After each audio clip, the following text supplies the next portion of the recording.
Assalomu alaykum, hurmatli kuzatuvchilar. Hammaga yaxshi kayfiyat tilayman. Charchamayapsizlarmi? Xudo xolasa 1 oy oldin Qashqadaryo, Koson degan joyga mana shu razmerlarni olish uchun kelgan edim. Esingizda bo'lsa, storiesga qo'yganman. Posam joylab qo'yganman. Kechasi kelib o'lchagan edi. Hozir darvozani buzib tayyor qilib qo'yishibdi. Qalaysan aka? Yaxshi. Dadan qayerdalar? Bu darvozani chiroyli qilib topshiramiz egalariga.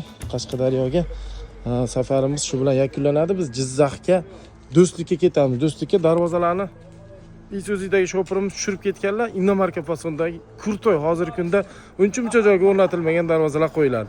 Bu joyga hozir ishimiz yo'qsa, xudo xolasa bularni katta ishlab chiqarish joylari bor, darvozalar qilamiz. Yana bitta kottejim bor, uchastkam, u joyga ham qilib berasiz deganlar. Shunga bu sinov tariqasida o'zimiz ishimizni olib keldik. Bizda bilasizlar, stena profillar hammasi baquvvat bo'ladi. Burchaklari Force Hollandda ishlanadi, hammasi 201 stena. Javob Sergeliniki original, listlarimiz